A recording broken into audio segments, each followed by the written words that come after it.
Welcome to the Friday edition of Burn It Down with Kim Brown. This is the safe space where we do, can, will continue ongoing, never ending basis. We will be setting oppression ablaze. Oblaze. Oblaze. Oblaze. Y'all remember that one? Anyway, it was a viral video where the dude was singing Amazing Grace. Amazing Grace.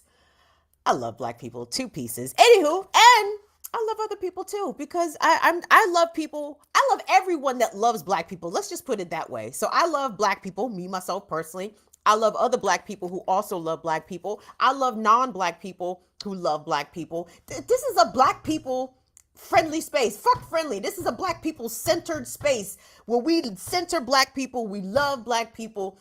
And of course, as a black woman, we will center black women, but we love black brubs and black non-binaries and black LGBTQ folks. So this is a black channel. It's the black channel because I'm back at you as the best YouTuber around. Nigga acts about me. Anywho, I'm so excited to see all of you all, specific faces, in the place. Come on in here, get comfy, get comfy. If you are still dealing with the after effects of Hurricane Ian, we are sending love and solidarity to you, all of our folks down south in Florida, South Carolina, North Carolina, coming on up the coast here to VA. We're starting to see the outer bands of the rain showers trickle into the DC metro area, but we're not expecting anything serious, nothing compared to what the folks in Florida are going through right now. So we want to send them love, solidarity, rebuilding, healing, recuperative vibrations. And big up to Latif. Latif, were you good? Is Latif in here? Well, Latif, check in with us, please. We need to know and make sure that you and the family are all safe and sound. But I'm so excited to see y'all in here. We've got a really good show. So before we get into the show, like I said, thumbs up on the video. Thumbs up. It's a stick up. Throw your thumbs up. Subscribe to the channel. Become a member because tonight we have our AMA, the September Ask Me Anything. This is exclusive for patrons and YouTube members, part of our YouTube community. So if you don't feel like going through the rigmarole of becoming a patron, that's cool. You can just join us as a member right here on the channel, and you will get access to that members and patrons only link. And you guys can ask me questions. Now, how it goes, since we've done Patreon first, since Patreon has been well established here, we give the patrons the first crack at the questions. So members, I don't know. Y'all got to get in where you fit it. I haven't thought that far in advance. I don't really know how that's going to go. But fuck it, patrons, y'all know what to do. I already saw Dave Gamandi put his questions up there. Can't wait to talk to the Gamandis after tonight's show. And then we get into the AMA starting around 8:30. So you still have time to get in where the cool kids be at, okay? And don't forget, today is September 30th, so it's our last day as a channel supporting the Arkansas Abortion Fund. BIDWKB will donate $50 to the Arkansas Abortion Fund. We are asking for the Fire Fam, if you guys are able, to match us only $5, only $5. And if you click the box at the top of the chat that has all of the linksies in there, you can find the Arkansas Abortion Support Fund in one of our Linktree links. So try to do that if you guys are able. What is the other housekeeping thing I'm trying to tell you all? It'll come to me later. Y'all know I smoke a lot of weed. So sometimes I forget things. And by sometimes I mean all the fucking time. I mean all the time. I forget things all the goddamn time. It's amazing that I remember to do this shit at 7 o'clock every Tuesday and Friday. I don't know how I pulled that off for almost 2 years now. It's pretty remarkable. Big up to everyone that's checking in. Shout out to Chuck Diesel. I see you in here. Shit, I talked about Latif being down in Florida. Where is my court? I know court's in North Carolina. North Carolina's about to get the weather thing real bad. So me send love to my mods. Latif and Court. We love Latif and Court. So we want Latif and Court to be as safe as possible wherever they are. I hope they are very safe and dry. Anyway, now that just kind of made me a little sad. I was thinking about Latif and Courtney. But anyway, guys. Oh, there's Courtney. Oh, good. Courtney's here. Okay, good. Okay, what's up, Mo Man? What's up, CB? What's up? Did I see Imani in here? I saw Afra in here. Afra. Who else? I'm sorry. Sometimes I waste a lot of time doing shout outs, but I can't help it. So I gotta make sure that y'all know that I see y'all. What's up, Wendy? What's up, Holly? Come through, Nat A. Come through, Tyler. Northern Witch is in the building. Who else is that? Friday Frost, of course, is in the building. They already shout out Big Chuck Diesel. Yep. I love it. And there's some people done fell off, and I'm not happy about the shit either. Just be very clear. What's up, Alicia Hanisi? Some of my all stars, I haven't seen them in a while, and I don't know why, but I'm not gonna speculate. We just gonna get on with the show and do our thing with the folks that we have in here presently with us. Okay, so anyway, you guys, we've got a good show for you today. Now, if you guys remember a few shows back, when President Joe Biden, y'all's boy, remember when Joe Biden made that announcement regarding the student loan debt cancellation, where he lied and said that he was fulfilling a campaign promise to forgive certain amounts of student loan debt. Now, when he was running for the president, he said he was going to forgive 50K, right? And then when he got into office, he was like, well, what I actually had said was I was going to forgive 10,000. And several weeks ago, Joe Biden made an attempt. Oh, let me fuck that. Joe Biden announced that he would be doing exactly that. Well, today, it wasn't even so much an announcement. It was a media scoop that reveals that, A, there are conditions, shocker, that go along with that $10,000 student loan debt forgiveness. We're going to talk about that at the end of the show. We are also going to be checking in with the Alabama prison strike that is now in its 5th day across the state of Alabama and correctional facilities down there. Basically slavery camps, as no other slavery dormitories. I don't know what the fuck. I mean, what is a prison really? You know what I'm saying? A place where people's freedom is I can't say restricted. It is subtracted. It is erased. That sounds like slavery to me.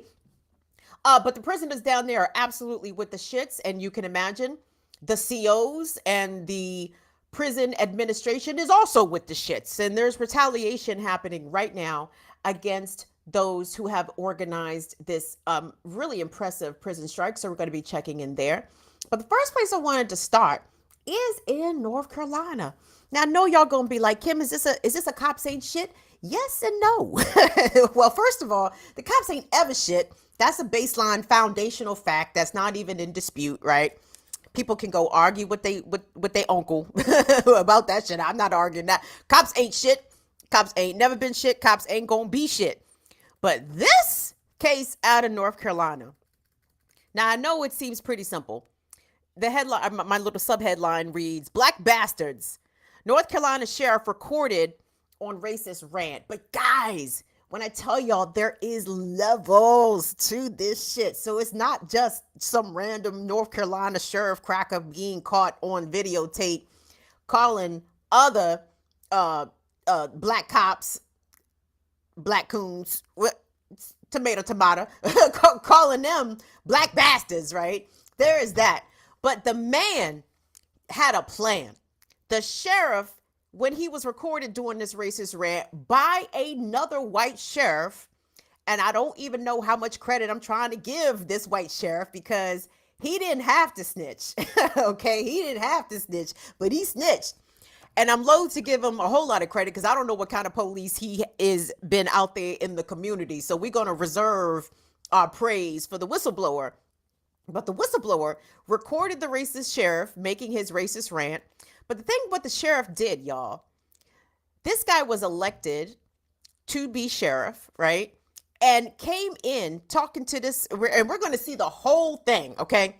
Talking to this whistleblowing sheriff and telling him in advance, hey, as soon as I get in power, all these black motherfuckers that work in this office, gone. Like he just said, fuck it. The Tyrone and them are out of here. As soon as I get the keys to the building, I'm putting these knuckles out, right? So there is that part. Anyway, it's a really interesting story. And I really feel as though you all, and myself, because I was watching, I'm like, really? These are the kind of things I like to bring you guys sometimes because, you know, I mean, sure, we can rail on about the system. Yes, the system is the problem. The system is the root. Capitalism, slavery, black people is chattel slavery, foundation for the economic system of the United States. Yes, all of that. Policing is rooted in slavery. Yes, absolutely. But goddamn, sometimes these crackers just run off at the mouth. Sometimes these crackers just run off at the mouth, and the shit has some entertainment value. So here's what we're about to see. A very good local news report. Can I please big up WETC? Because in addition to this very good package that we're about to watch, they also included a comprehensive article. I mean, you normally don't see, I'm going to use a newspaper term here, like 12 inches worth of writing on a local television station's website. Normally, they just basically copy paste whatever script that they had for the package. But no, somebody sat down and did some writing. They did some writing. So while we're looking at this package, I will drop that link in the chat so you all can see it for yourselves. But y'all, this is a good, semi-funny, kind of compelling, but interesting and layered story. And may I also bring your attention to the black cops. There is one that's interviewed in this piece. And have I discussed with y'all the term clearance? Have we discussed clearance? So me and my friends, when we was growing up, when we wanted to talk about a certain particular kind of black man in particular, we would call them clearances. And this, I mean, I'm talking about my black male friends too. And if you need a reference for Clarence, look no further than Clarence Thomas. Okay, Clarence Thomas is an excellent representation of clearances, right? Okay, that's a Clarence ass nigga. Per me and my friend circle growing up, right? So you about to see one of these cops, black cops, right, sounding just like a fucking Clarence. I said, is his name Clarence? Because he sounded like Clarence, sounding a lot like Clarence right now. So let us take a look at this package. Again, WECT out of North Carolina. Outstanding work. I'm extremely impressed. And they're going to tell us a story about Sheriff Green. And Sheriff Green did not like them black bastards working in his office. Let's take a look. One end of the phone is current Columbus County Sheriff Jody Green. On the other end is Jason Souls, the man who previously served as interim sheriff while officials settled a dispute over the 2018 election. We should warn you, there is some graphic language in this call. Sheriff Green says, quote, he is sick of these black bastards and that every black he knows needs to be fired. If I had to fire every mother, guess what? They ain't happening no more. No God more. That's the voice of Columbus County Sheriff Jody Green. He won his seat by 34 votes in an election that was so highly contested, he'd been temporarily removed from office while officials settled the election disputes. That was the setting the night Green called acting Sheriff Jason Souls, saying their office had a snitch. Immediately after being appointed to the interim sheriff, started to get a lot of phone calls from Jody late at night. And this one particular phone call that we received, he made the comment that he hated Democrats. And then he said, I take that back. I hate a black Democrat.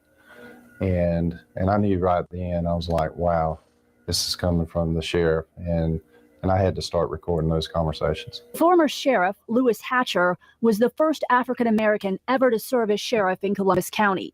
Green says on the call he's specifically concerned that people in his office are leaking information to Hatcher and Melvin Campbell, another African-American officer Green fired shortly after taking office. It's stopping. Tomorrow's going to be a new day. I'm still the mother sheriff, and when I'll go up there and fire my guy, black bastards. I'm scared. That's stupid. It gets worse. After the sheriff explains that he's getting phone records from Verizon to trace anyone in his office who's called Campbell or Hatcher, he lets Souls know the plan. Head off. And Melvin Campbell's the biggest snake as Lewis Hatcher ever dared to be. Every black that I know, you need to find him to start with. He's a snake. Former Sergeant Melvin Campbell said he was so surprised when he heard this recording of the sheriff talking like this about him, he had to listen to it twice. Before taking the job at the sheriff's office, Campbell, who received the Order of the Longleaf Pine from the governor, spent 30 years as a highway patrol officer under Jody Green's supervision. And I worked with him, and it kind of shocked me. You know what I mean? That came out his mouth. I thought we was friends. But with friends like that, who needs enemies? In the months that followed, the only 2 Black members of Sheriff Green's command staff were demoted or fired. Souls says ever since making that recording, he's been working to bring it to the attention of county commissioners, court officials, the attorney general, and the FBI over concerns that the county's most powerful law enforcement leader had a bias against Black people. And I was told to just keep documenting everything that happens so that we would have a paper trail of it, and we did. But Souls said no matter who he and his supporters turned to, nothing happened. Souls is now running against Green for sheriff and doesn't want people to think his actions are politically motivated. But he says people need to know the real Jody Green. And I didn't want to do this to begin with. You know, I wanted help. I wanted to do it the right way. And I have reached out to everyone that I know to reach out to. I've even tried to get to the governor. You know, I started at the bottom with the commissioners and worked all the way to the top, to the AG's office and the governor's office. But I just can't seem to get any help. We spoke to Sheriff Green about the recording on Monday. At the time, he said he had no recollection of that conversation, so we provided him with a copy of the recording. Late this afternoon, he posted a statement on Facebook saying his office serves citizens of all races. And although he admits to using offensive language, he denies saying anything with racial or malintent. Green said he would cooperate fully with the FBI investigation. If you would like to hear the entire recording, we have it posted online inside this story on WECT.com. Shout out to WECT. This is an interesting story, is it not? I mean, there's a lot of layers to this. So I am kind of, I guess, encouraged by Assistant Deputy Souls for attempting to drop dimes on his racist supervisor, on Jody. Jody, give me my shake. Jody. Oh, man. I love men with gender ambiguous names. I love men named Tracy, Stacy, Ashley, Jody. Jody. Sheriff Jody Green sounds like fucking Boss Hogg out this bitch. Does he not? It sounded just like Boss Hogg. But there's a lot of things. So anyway, so circling back to the assistant deputy. Is that what he's called? The assistant deputy? Anyway, the junior deputy. Souls. I like the energy. I like the vision. I like the documentation. Some Black woman must have told him how to get your boss on some fuck shit. Document everything, right? That's a Black woman go-to. Document every fucking thing. So Jason Souls got a Black woman in his corner, I believe, advising him to do that. But anywho, he has the man on tape calling other members of the sheriff's department Black bastards. And Mr. Souls, Deputy Souls, was trying to take it to everybody. Mr. Governor, listen to this. County Commissioner, can you listen to this, please? Attorney General, can you listen to this? And guess what? Don't nobody give a fuck. A single solitary shit. They said, damn, Jay, that's crazy. Jason Souls walked out of about 5 offices with everybody saying, damn, B, that's crazy. Yo, that's crazy. Yo, that's crazy. And that's it. That's all he got. He's trying to drop dimes. And to his credit, I appreciate him going to the media, and I appreciate this reporter and this TV station for picking up the story. Because I assure you, a lot of these little local TV stations, they want to be on the good side of the police, and they don't do stories that make the police look bad, especially in their communities, because, you know, American journalists are soft out here. That's my only explanation for it, but I digress. So nobody in authority wants to hear Deputy Souls' evidence about Jody, Sheriff Jody Green, being a flaming racist. Nobody gives a shit, right? Let me read you guys really one quick excerpt from this article. Again, I put the link in the chat. You don't see this kind of reporting usually from local TV stations, and they have it broken down into sections and all kinds of interesting stuff. So this subhead says, changing the face of the Columbus County Sheriff's Office. Since taking office, Sheriff Jody Green has made some significant changes to his staff. When Sheriff Hatcher, who was the black dude, right? Not Clarence, but the unspoken black person who had been previously the first ever black sheriff elected in this county in North Carolina. So that's Sheriff Hatcher. So when Sheriff Hatcher was in charge, there were two African Americans on his command staff, Lieutenant Jeremy Barber and Captain Clementine Thompson. Green demoted Thompson within days of taking office. That is Jody Green, right? Jody Green demoted Clementine Thompson within days of taking office, right? And then cut her pay by $10,000. She was later fired. Barber, formerly the department's lead detective, was demoted to the civil division, and Jody Green's command staff, made up of his highest ranking officers, no longer has any minorities. Okay. So as you heard, could you guys hear what he was saying really on the tape? And by the way, and again, credit to WECT again, but they did include the unedited version of that call. And I was going to leave it up to y'all as to whether or not you guys wanted to hear it. It's about 5-ish minutes, maybe closer to 6. And I will be checking the chat if you guys tell me if you do care to hear it or if you don't care to hear it. I will leave this up to the viewers. This is a viewer's choice here. And the only reason I pulled it and thought that you guys may have found it somewhat interesting is because when I listened to the unedited version of Sheriff Jody Green railing about potential leaks within his office from the quote unquote black bastards, what I heard was, I wonder if any of my white bosses have ever talked about me like this. that was my takeaway. I said, I bet you at least 3 white bosses specifically have spoken about me similarly. And then at least 2 other male bosses have probably spoken about me similarly. And it's interesting because, sometimes when you are on the lower ranking scale of the workplace power dynamics, they talk about you and they talk about you bad. And you may not ever be privy to those conversations because the kind of people that they talk about you to and with usually are not people that are going to come and tell you, right? They are people definitely trying to protect their own position. So hold on, let me check the chat here. And you guys tell me, Jody, right? Chelsea, you guys are funny. You guys are funny. Well, do you think we could play that call? Can we put it up in a 2 box? Could you, cause it's just black for the most part. As in absence of picture. But I would like to give a little bit of commentary over top of it, though, because when I tell you, my guy was so angry. And again, I don't want to give the assistant deputy too much credit, because again, I don't know what kind of police he was. The fact that he is police, I can only assume that he's bad police, right? Because all police are bad. All cops are bastards, yes?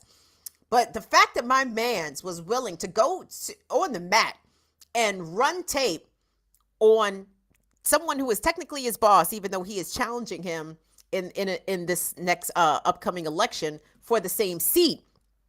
I did think that was pretty courageous, because usually, and obviously John Brown Brigade notwithstanding, but usually when white folks who may be themselves non-racist or racist light, not anti-racist, right? Because anti-racist, I don't think would be able to stand there or sit there and not say anything, right? But this guy was definitely strategic. So maybe he is anti-racist. I doubt it, because again, he is still police. But anyway, but usually when a racist white is talking to a either less racist white or a non-racist white, the less or non-racist white will just sit there and just let that shit ride, right? They'd be like, yep. I mean, they may not agree or they may not co-sign, but they will listen. And they usually won't push back, or pushback will be very minimal, right? White people don't like to confront racists. Certainly not on the job. Definitely not in their families. And again, I'm not talking about the John Brown Brigade, quite obviously, but the regular whites. So they usually have a problem with that. So for this guy to have the presence of mind to run some tape, I was impressed. And also, to his credit, when he says that this is not politically motivated because he is seeking to be elected to the same seat, it is politically motivated. I don't think there's a problem. There is not a problem to me with releasing this recording and have it be to his own political advantage, because he did say something that is correct. The public needs to know this, right? Governor of North Carolina don't give a fuck. County commissioner don't give a goddamn. State's attorney general don't care. So the people absolutely should know this, and especially non-white people who reside in this county who may have had encounters with this sheriff. And for Sheriff Clarence, for Deputy Clarence to get up there and talk about, I thought we was friends, nigga, please. I am, sir. What kind of detective are you? What kind of detective are you? What kind of detective could you be? If you didn't have a clue, if you thought Jody Green was your friend, you thought y'all was friends, he done called you all kinds of black bastards. And that's just a conversation that you know about, right? He probably done bit, oh man, I digress. Wait a minute, let me scroll back up. Did you guys say that y'all wanted to hear this tape, this recording, unabridged? Because I don't know. It's good though.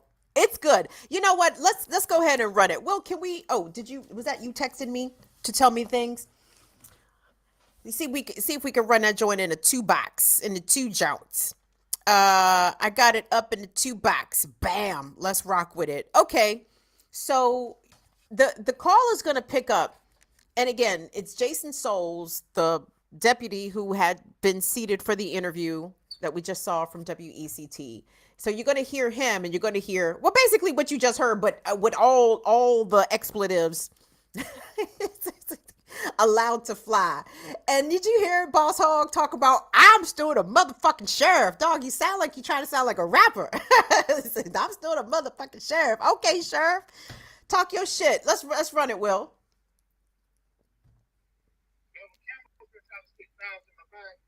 I told you about that. Yeah. The first place I see, I've got the office numbers too. I mean, the first extension that Melvin Campbell or Lewis Harris called, they're gone. First one I find. First one. Period.com. Oh, wait, can you pause it real quick, Will? I'm sick of it now. So real quick, so this is what he's talking about. So he thinks Sheriff Jody is concerned. He thinks that the black people working in his office are making complaints to another location. So he is he's telling Jason Souls here that I'm going to call Verizon and get the phone records from the sheriff's department to see if any of these calls trace back to the black deputies. And that's where he's going. He's very upset to thinking that somebody might be snitching on him from inside of his own department. Let's continue. Sick of these black bastards. What are they trying? Clean the house and be done with it, period. And we'll start from there. What are they trying to say? It's just shit all the time. But from 2 weeks ago, when I got from Melvin leaving up till now, when I see Melvin Campbell has called anybody, or anybody's called him, they're gone. Same with Lewis Hatcher. And it's just Sabrina, whoever, they're gone. And I'll tell you, this is as fair as I can be. As fair as he could be. Just give me heads up, that's coming. When me and Boyd and Nancy go to it tomorrow, the first numbers we see, they ain't gonna make it, brother. I'm telling you. When white people call each other brother, I get concerned. If you ain't with me, I ain't referring to you, but if they're not with me, they're against me. And they're gone. That's just how it's gonna go. Clarity, whatever her name is, I don't trust her. Don't say she's racist. she said it wants to leave that in a fucking dump truck. And I noticed how she was with it. Somebody called and told them I was at a county vehicle. I left in a fucking dump truck.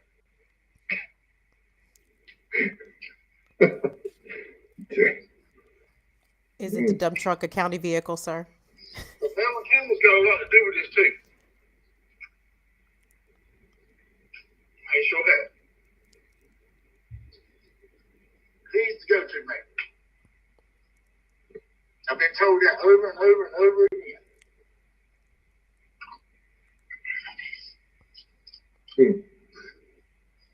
So,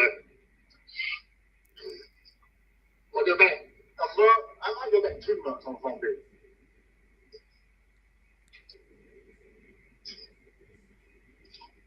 That'd be smart thing to do with. Probably so. Yeah.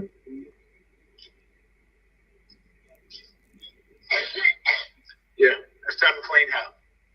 So I still got people running their fucking, and I ain't been up good. Nah, I'll tell you something, I got a lot of money in this, and it's going to be my way or it's going to be no way. I'm at $140 grand right now. God knows, man. Yeah. That's where we at right now today. If I had to fire every motherfucker out there, guess what? I'm tired of being fucked with. They ain't happening no more. No goddamn more. So you let them know. If I find them numbers, then that's there too. They ain't gonna lie. They damn sure ain't gonna lie. And there's got to be somebody in the command staff. Clarity, I don't trust her. She just sitting there and stared at me the other day the whole time. Stared at me the whole fucking time. I was loading that back up. Can we end up helping Choke chain it down? Today, they probably looking another fucking complaint. I've had a complaint every day. I ain't been to that fucking office. Have I called you? No, sir. I I ain't haven't called her seen it. every day. But it's stopped. Tomorrow's gonna be a new fucking day. I'm still the motherfucking sheriff, and when I'll go up there and fire my goddamn son. Fucking black bastards. They think I'm scared. That's stupid.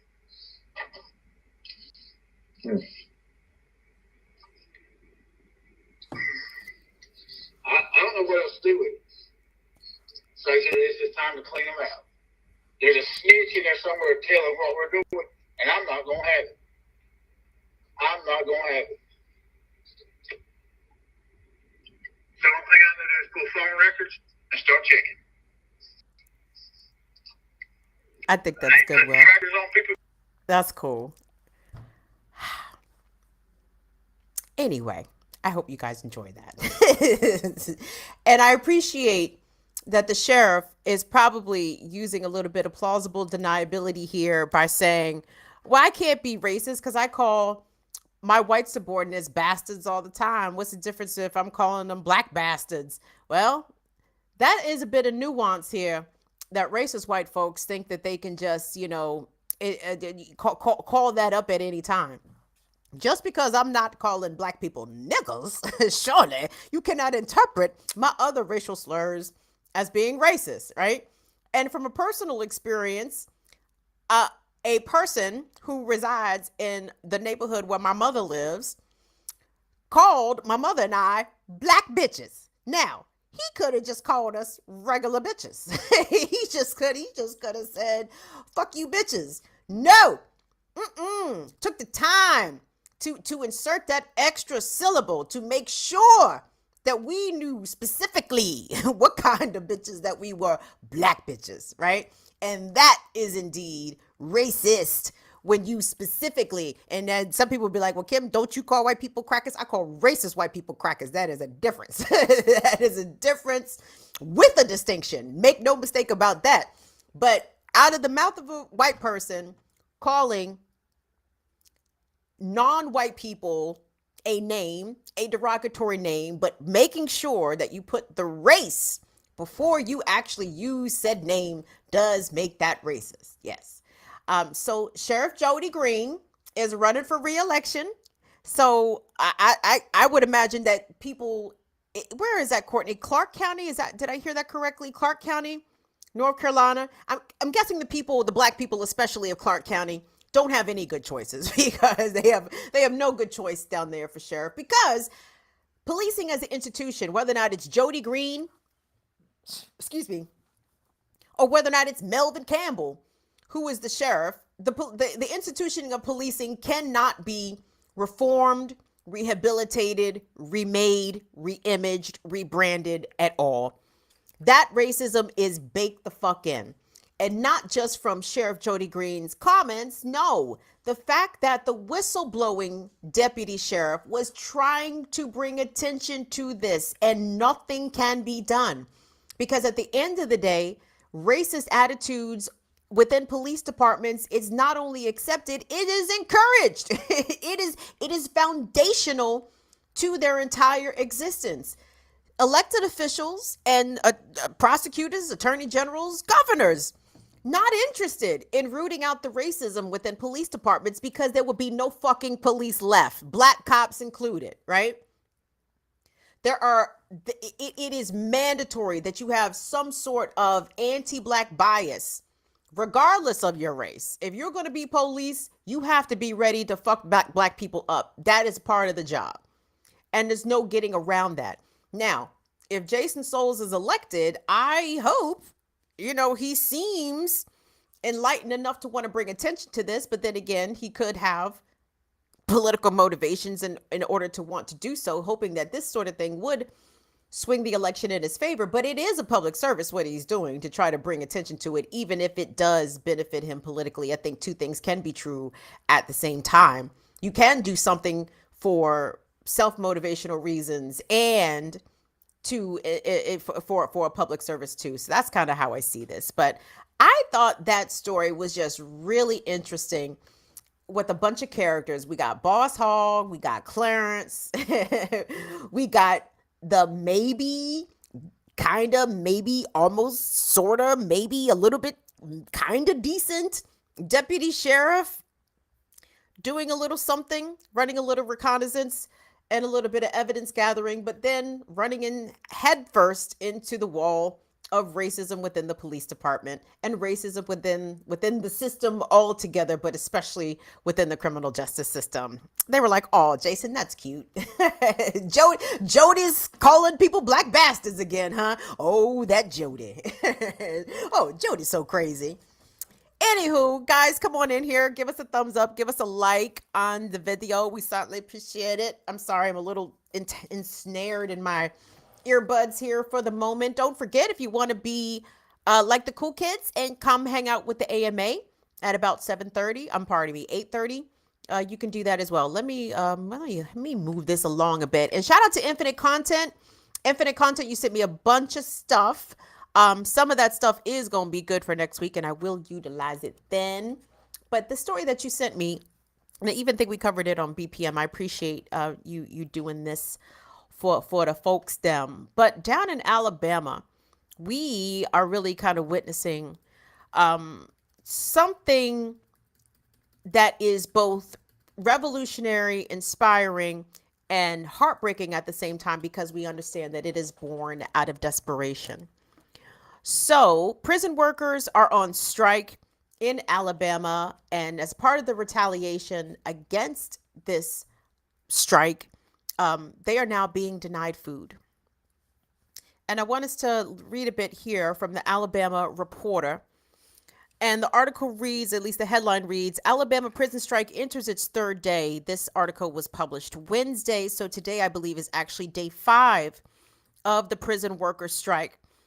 The Alabama Department of Corrections confirmed Wednesday that most male facilities in the state are still experiencing worker stoppages, and that facilities have switched to 2 meals a day as a result of the general strike and protest launched by incarcerated individuals on Monday. The ADOC, in a statement released on Wednesday, said, quote, "Each facility's operations are affected differently, and that security measures such as control of movement have been deployed, quote, to maintain a secure environment within the facilities." ADOC facilities have maintained a holiday meal schedule since the beginning of the strike on Monday, wherein incarcerated individuals are only fed twice a day. We read that again, where incarcerated individuals are only fed twice each day. Correctional facilities around the state are unable to provide full meal services without incarcerated labor, even if correctional staffing numbers are at full capacity, which they appear to be. Out of everything in this piece, that sentence is the only thing that I really took issue with, because according to whom? According to whom? Let me read the sentence again. It said correctional facilities around the state are unable, like that's a factual statement, are unable to provide full meal services without incarcerated labor, even if correctional staffing numbers were at full capacity. I mean, you have to take the word, and when I say have to, you shouldn't, but that comes directly from the ADOC themselves. Like the journalists and the outlet don't know that for a fact. Like, I don't know that inmates can only receive 2 meals a day because of the incarcerated individuals' worker stoppages. If all the fucking non-incarcerated people showed up to work, why the fuck can't you provide full meal service? That don't even make no goddamn sense. Tell them motherfuckers to get off their ass. I'm talking about the prison staff, and get in that goddamn kitchen and get these people up some goddamn food. A spokesperson for the ADOC said in a statement released on Wednesday that the change in the meal service was, quote, not a retaliatory measure logistically, but they said it's logistically necessary to ensure that the other critical services were still being provided. That sounds like a goddamn lie. Because how in the fuck all of a sudden, coincidentally, on the first day of the incarcerated folks strike, that sounds like a big lie. Since the beginning of the strike, incarcerated individuals at ADOC facilities system-wide have alleged that the switch to 2 meals a day, which some have described as bird feeding, which is a starvation tactic used against protesting prison people, was in direct retaliation for the strike and the peaceful protests. Make no mistake about that. Quote, once the work stoppages end, facilities will once again be able to provide regular meal service, said a spokesperson for the ADOC. Isn't that? It's just funny. It's just a funny coincidence how that kind of works. Yes. There was another piece in here. Okay. So speaking to a source on the inside, this is the Alabama Reporter. Quote, again, speaking to a source on the inside. Hold on. Let me make sure I'm attributing that correction. Okay. A source within the Staten Correctional Facility who asked to remain anonymous for fear of retaliation confirmed to the Alabama Reporter on Wednesday that that an incident occurred Wednesday morning involving incarcerated individuals who refused to leave the facility kitchen, resulting in a dog team coming in to remove the men. The facility has been especially volatile in the time since the strike began on Monday. Quote, everyone is exhausted, the source said in a statement on Wednesday. Staten only has 1 steward where we should have 6, so there's not any backup for her except for security. I fear that the longer this strike continues, the more violence will erupt, end quote. So we are going to get into a couple of videos here, and let me just add this really quickly in this piece. The U.S. Justice Department, in their ongoing lawsuit with the state of Alabama, alleges that due to a system-wide overcrowding and lack of correction guards as a result. Did I read that? Alleges that due to system-wide overcrowding and a lack of correctional guards at the facilities around the state, more instances of violence and death are happening as a result. There we go. Okay, so these videos that we're about to see, and let me just give y'all, I guess, trigger warnings, because this is like descriptions of violence. descriptions of inhumane treatment. The first video we're going to see is from a formerly incarcerated woman who was in jail in Alabama for some time. And she talks about the different companies that are specifically profiting off prison labor. And in this clip, we're going to see, she's going to talk about Burger King and the ways that Burger King in Alabama are profiting off the labor of incarcerated people. But clearly, the incarcerated people are not getting the money of which they are exerting their labor for. Yeah. So that's the first video. The second video we're going to see is of a incarcerated person who, and again, shout out to the incarcerated folks. They are getting these cell phones all in the jail. Like they are able to document quite a bit. And big up to the Free Alabama movement on Twitter. They are posting a lot of these videos that have been shot on the inside, giving us a first-hand accounting of the inhumane conditions and especially the acts of retaliation against incarcerated folks who are participating in this prison strike. So first video is going to see a formerly incarcerated woman. The second video you're going to see is a incarcerated man detailing what he has heard about from the prisoners and about what their the prison guards, what they intend to do should the strike persist. And then the last clip we're going to see is of an incarcerated person showing us what these bird feeding meals are looking like, these twice a day meals, we'll call them that, quote unquote meals, that incarcerated folks who are participating in this Alabama prison strike are being fed, and it is absolutely retaliatory. So let's take a look at these videos. Shout out to the Free Alabama movement. America would have to make a different choice to choose to care about people's humanity versus profit.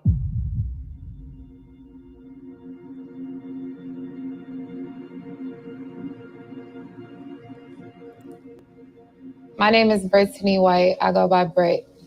Before I went to prison, I was a regular 23-year-old living in Atlanta, going to church, making money every day to figure out how to party and just enjoy my youth in the city. I was incarcerated in the state of Alabama for 5 years.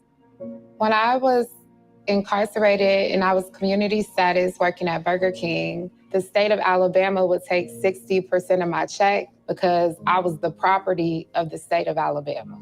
Burger King was aware that we were incarcerated, and they knew much of that money would never reach us. And I went without for that entire time I was locked up. But my labor was something that was constant. So many people have their hand in the cookie jar and continue to profit off of my body, my labor, the body of women I left behind in their labor. Coming home, I just had such a deep sense of urgency to do something and to tell people about what I had experienced. And I'm an organizer to my very bones, and it makes me feel amazing because this is what I'm gonna be doing for the rest of my life. People I love are denied parole and kept in prison because their physical beings equal capital for so many wealthy people in America. It would mean everything to me to end the exception that is currently in our 13th Amendment, because the consequences could mean that so many people I love could possibly come home. The 13th Amendment abolished slavery, except for me. Let's pass the Abolition Amendment and end the exception.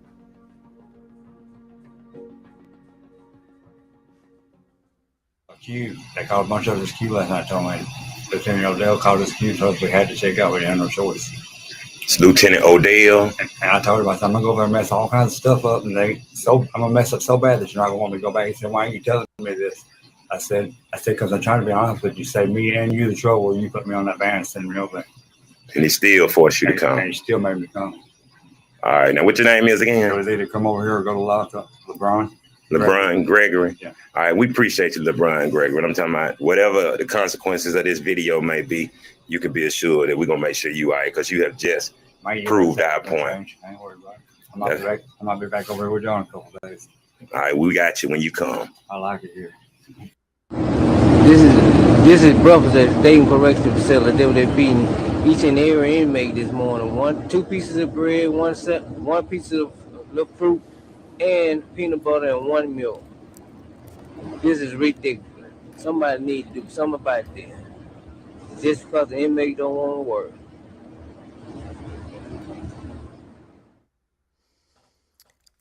Incredible testimony and pictures there of the breakfast that inmates are being bird fed down in Alabama at the correctional facilities.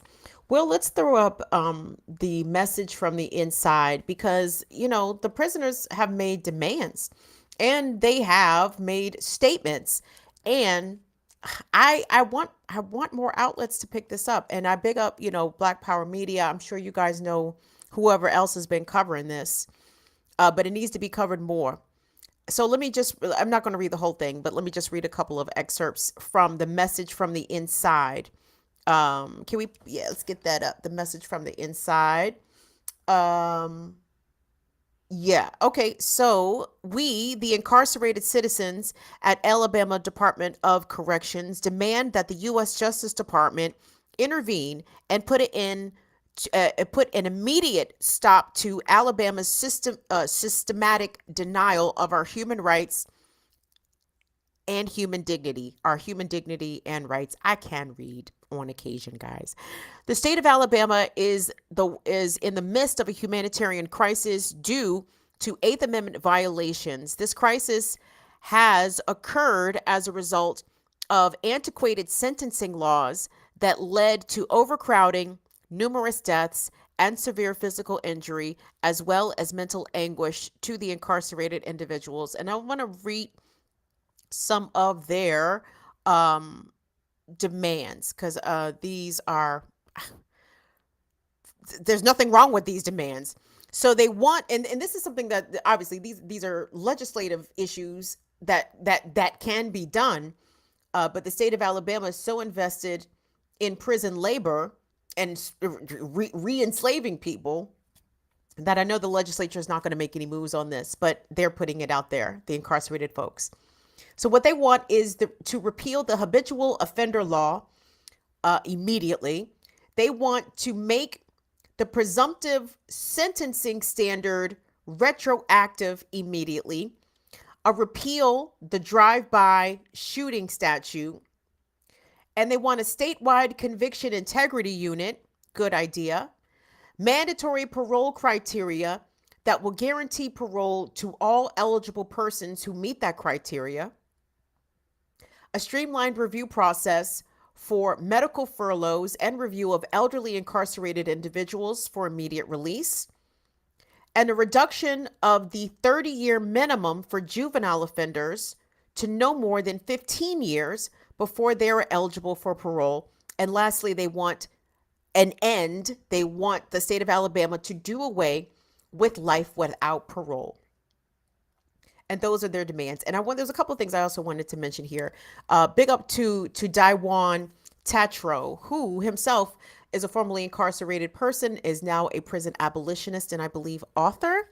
I think they have a documentary or a documentarian with a documentary on Amazon Prime. I think it's like College Behind Bars. But they tweeted some very interesting facts here. So history. Following the Civil War, 73% of Alabama's revenue was derived from convict leasing. By 1898, in 1873, 25% of all Black leased convicts died. That is stunning. Today, Alabama remains one of only 5 states that pay incarcerated people nothing for their labor.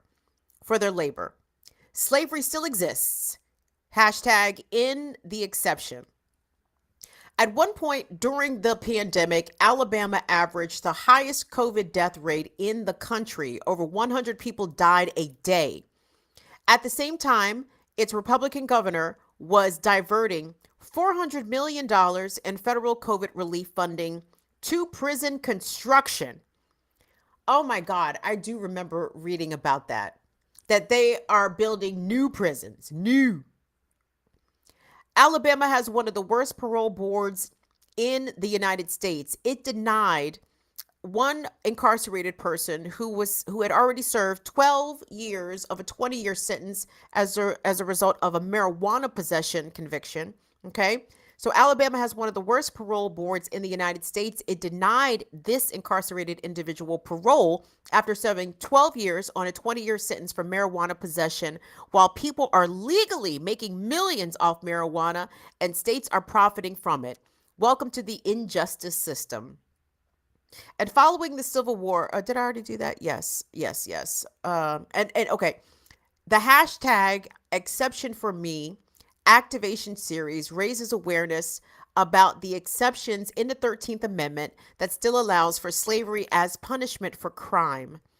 Learn more about how to take action to hashtag in the exception at intheexception.com/except for me. And that, what we saw with the young lady who talked about her experience as an incarcerated person working for Burger King, that is where that clip comes from, the except for me in the exception. And check out that website if you all could. We absolutely are riding with the prisoners down in Alabama who are withholding their labor as well. They fucking should. There is tons of money available to improve the conditions within the prisons, but they don't want to. The governor and the Alabama Department of Corrections, there's money out there. They are content to let these human beings literally rot inside of a cell, allow them to live in deplorable conditions. And since this strike has come, the retaliation has been increased. Facilities are not being cleaned. As you see, people are not getting their proper meals and a variety of other things. The organizers of these strikes are being retaliated against. I know at least one, according to the Free Alabama Movement Twitter page. One of the organizers has apparently been assaulted by prison guards and are injured as a result of that, being placed into solitary confinement.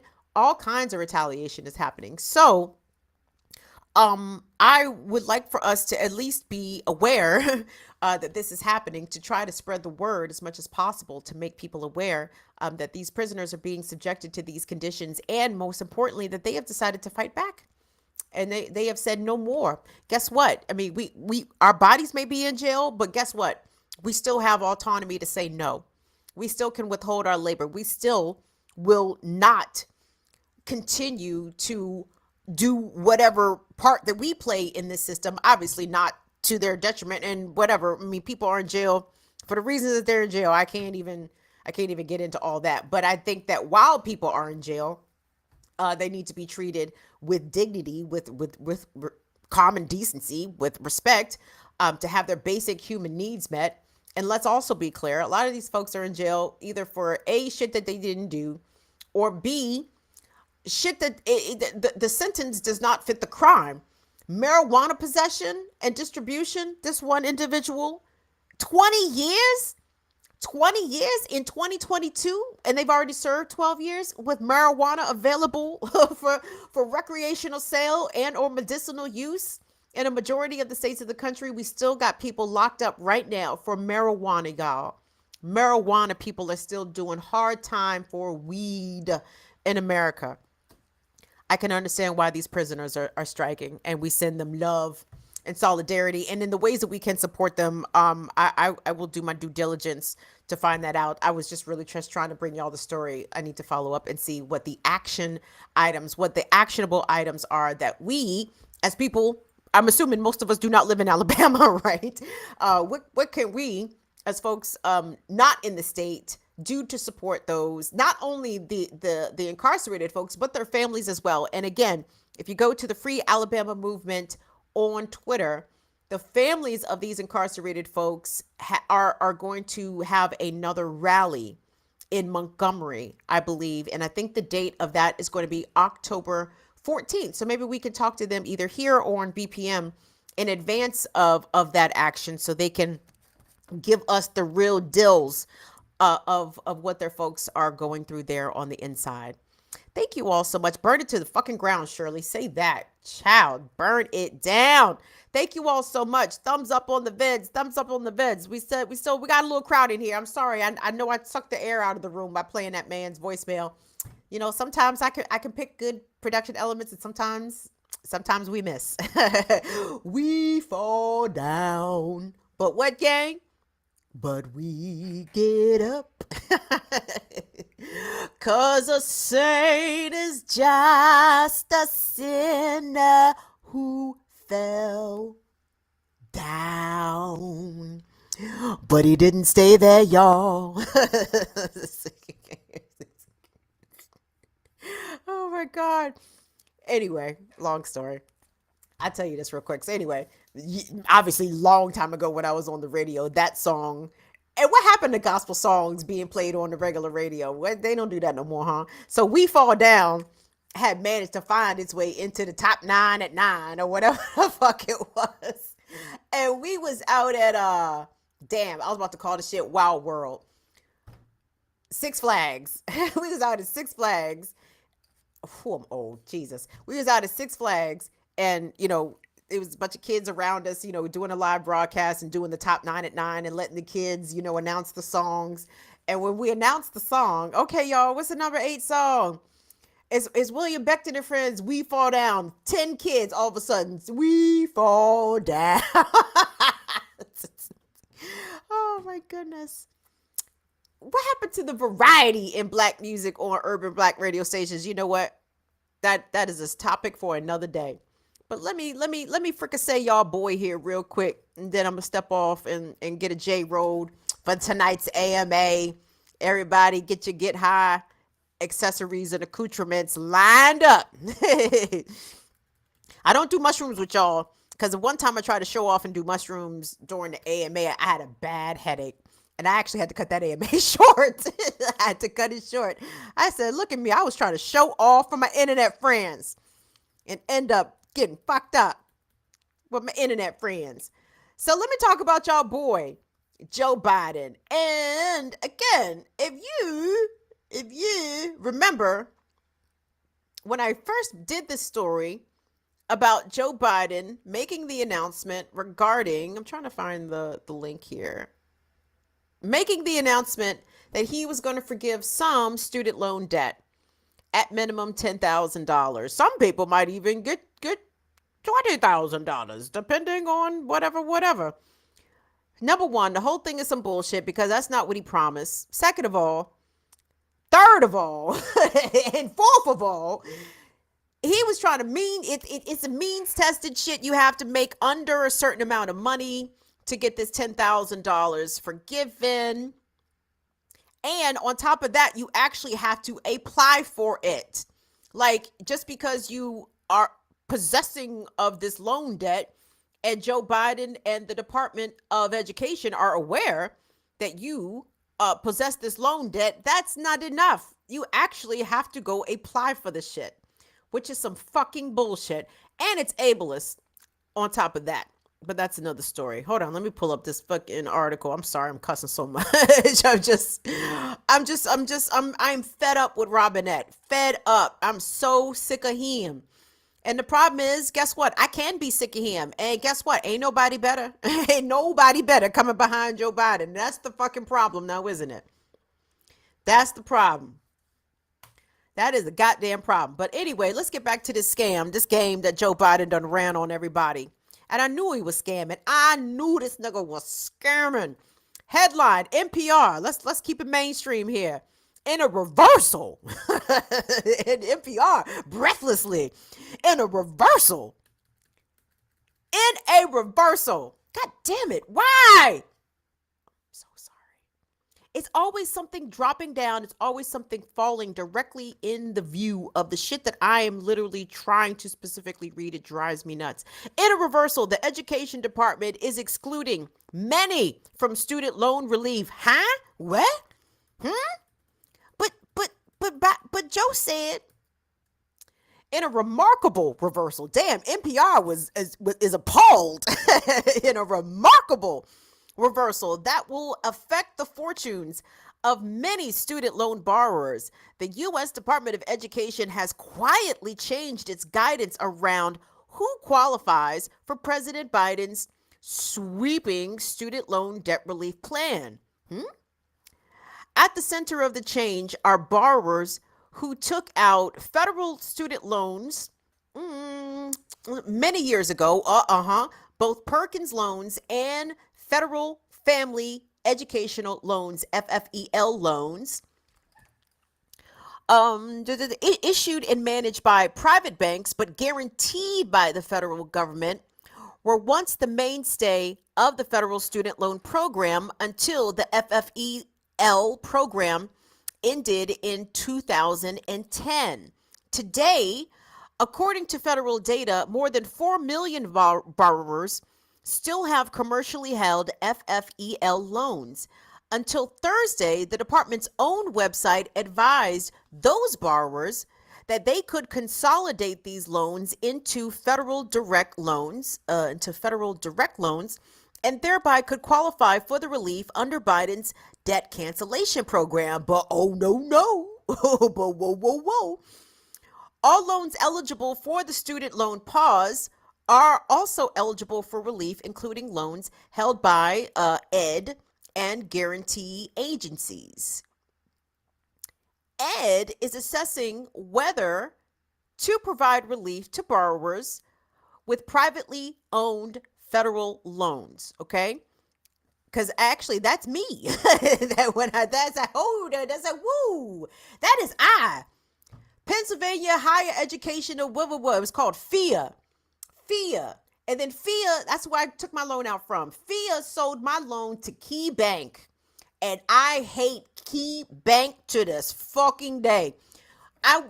Real quick, before the pandemic, my mom and I went to the Cleveland's Rock and Roll Hall of Fame.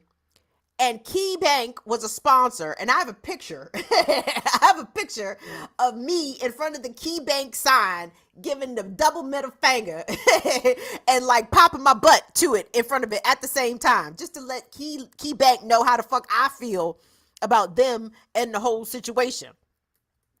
Where was I?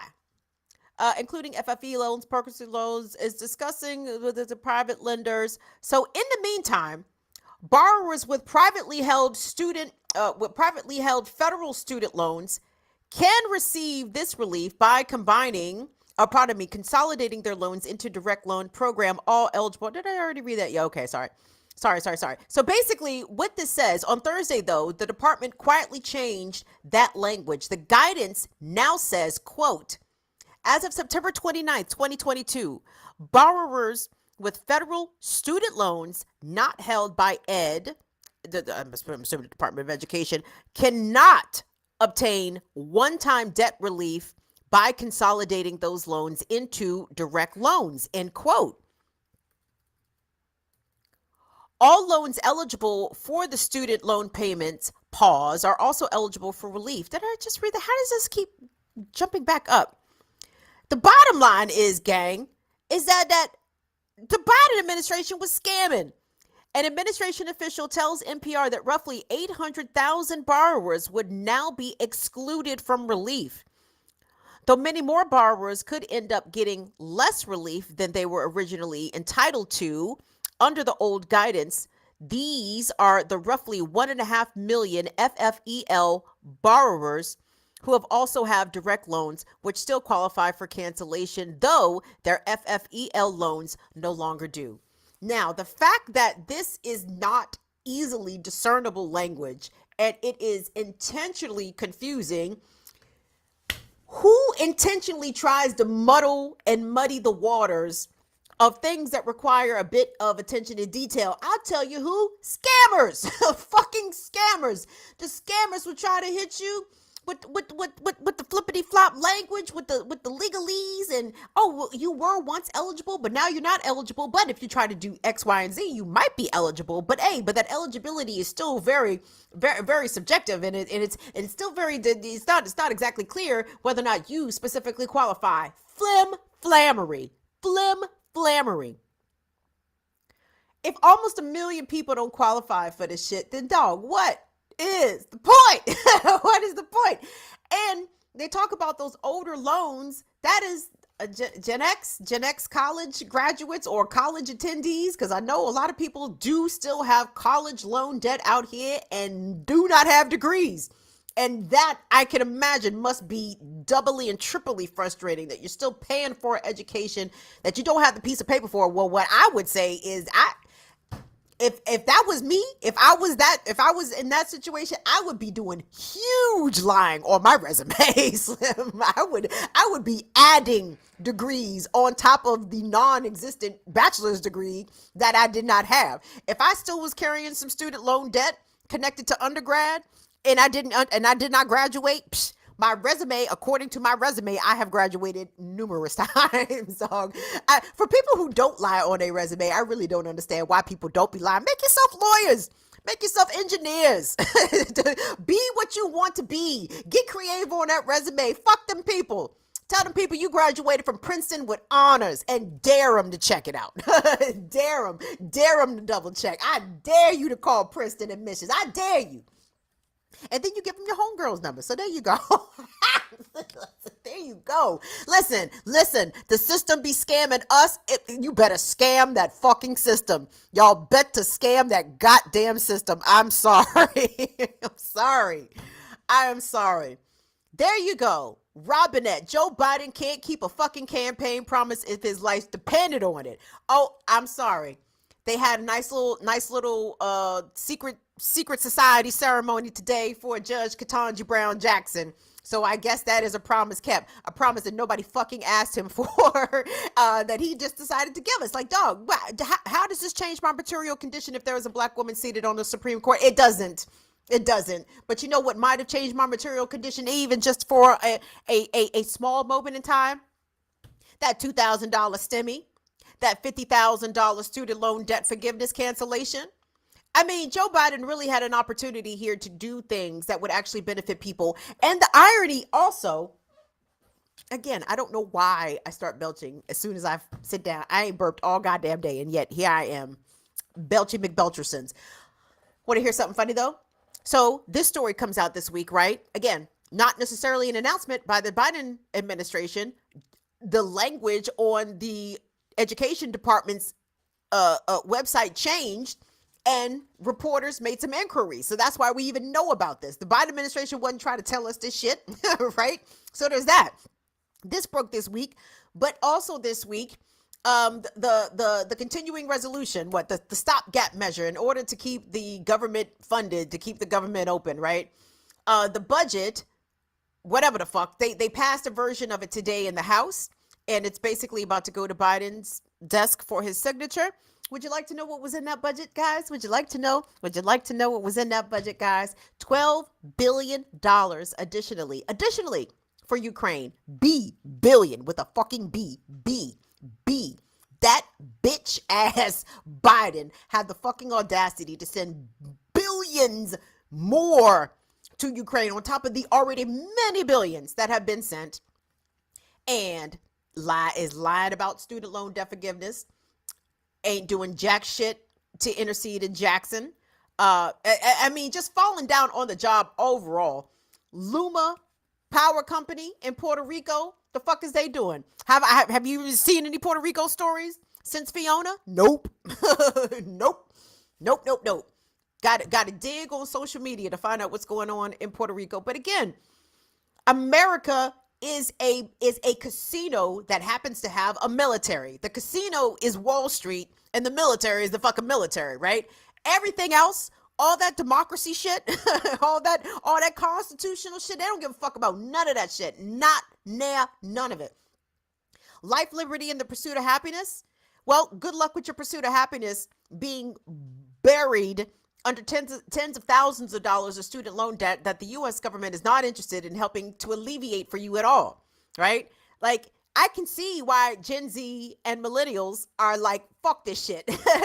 We're not going to school and we're not going to work. I said, kids, I don't blame you. Scam. It is a scam. Try to scam your way out of the scam, but don't fall for the scam, kids, okay? Learn from